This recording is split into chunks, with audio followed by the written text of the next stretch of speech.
Nama aku Ammar, tapi kalau stage name memang Baikness. So kalau macam mana aku dapat stage name ni, abang nakalnya adik baik lah, tapi tak baik pun.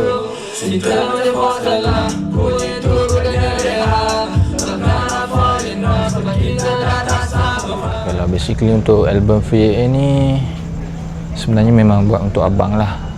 Memang untuk nak kata fundraise tu, ya, cuma Malaysia kan susah sikit, tapi tak apa, kita buat je.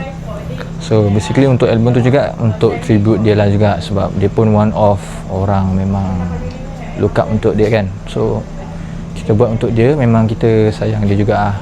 So ramai je support album tu, featuring pun dalam 30 orang lebih, Alhamdulillah.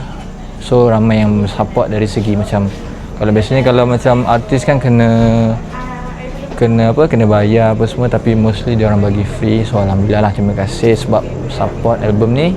So teruskan stream, round 2 on the way.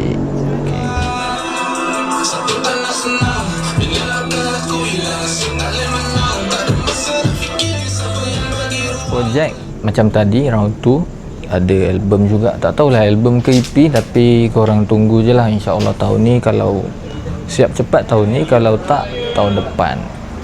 So ni pun tengah-tengah kumpul jugalah track. The future ada target, hopefully dapat insyaAllah. Tapi kita tengok sebab mostly ada yang minta bayar, so kita okey je. So kalau dapat tu kira Alhamdulillah lah, jackpot lah. Ui, terkejut saya. Ical Mosh lagi siapa lah, ramai sebenarnya. Kalau Indo punya scene, of course Obirins lah, Obirins. Ramai lagi lah, ramai gila.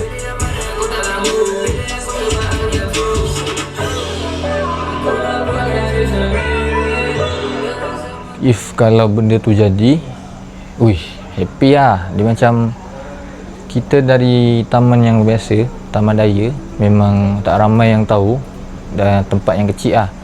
So bila dapat collab dengan orang dari luar negara ni, one of, kita tak expect pun kita sampai sini.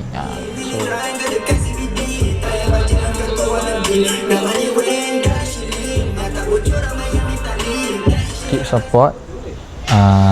Kalau ada yang nak buat lagu, buat je, jangan merepek-repek. Tapi kalau nak merepek-repek pun jangan mengarut sangat lah. Yang penting free AA, itu je. Kalau tak free AA, free apa? Tak tahu.